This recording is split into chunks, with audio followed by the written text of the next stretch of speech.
Unethical nga ba talagang pumopya ng gawa ng iba at mas maiging gumamit ng sariling ideya?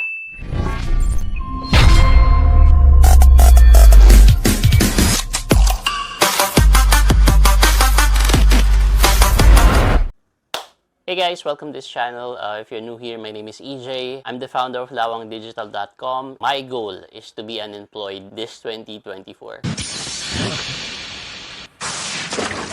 虫去る十世に取り虫は取り世だ虫去る十世に取り虫は取り世だ鳥水遁水流弾の術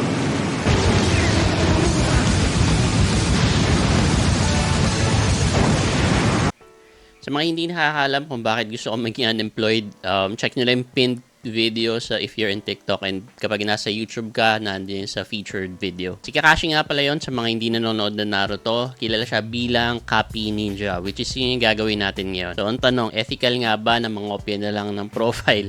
No, yung gawa ng iba or hindi? Para sa akin, okay lang, basta huwag mo lang kopyahin 100%. Pakita ko sa inyo kung paano. Okay. So, una syempre, gawa kayo ng client profile, no? So, pag may client profile na kayo, madali lang, search nyo lang yung paano. You should think like a client. So, halimbawa, kailangan nyo social media manager, word for word, pero nyo ilagay dito sa upper right. Nakalagay, nakatype na dyan, social media manager. Hindi po, dito sa left side, makikita nyo may filters. Kukopyahin natin yung profile ng top rated plus top rated. Kasi syempre, top rated sila eh. Bakit hindi? And kung gusto niyo naman kopyahin yung mga international na agents, pwede din. Pero ako nilagay ko kasi dito, mga nilagay kong bansa, Philippines. No? Kaya yan yung lumabas. Ano yung mga importante na i-observe ninyo dapat dito?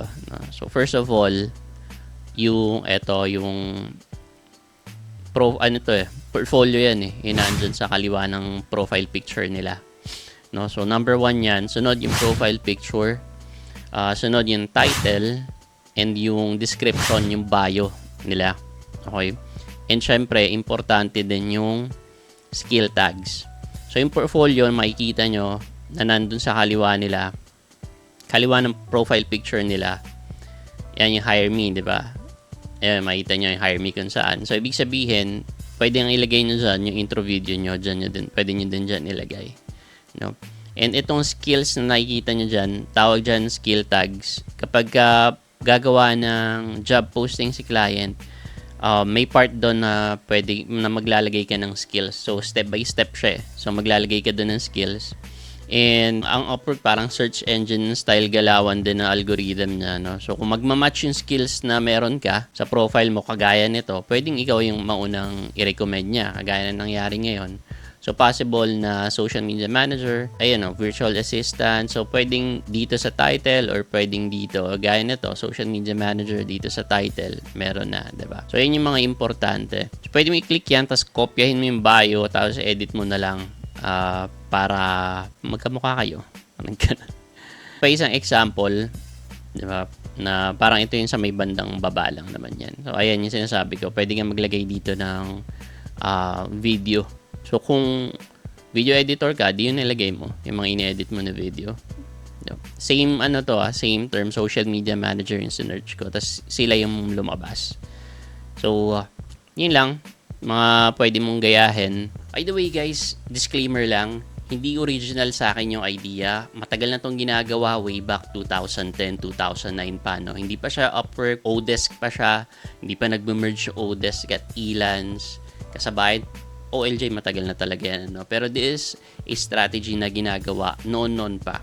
And if you like more Upwork strategy or work tricks, pwede nyo puntahan yung page ni Molongski doon. Sa mga videos lang niya, ang dami nyo nang matututunan. No? Ano sa tingin nyo? Is this strategy something that you could implement and that you would implement sa Upwork profile mo para improve? Diba? Para mas mataas yung chance na makita siya ng clients and magland ng interview, or you think this is something unethical and against sa kung ano mang pinaniniwalaan nyo? Let me know in the comments down below. And again, this is EJ. We only have one life, one hustle. Sulitin mo na.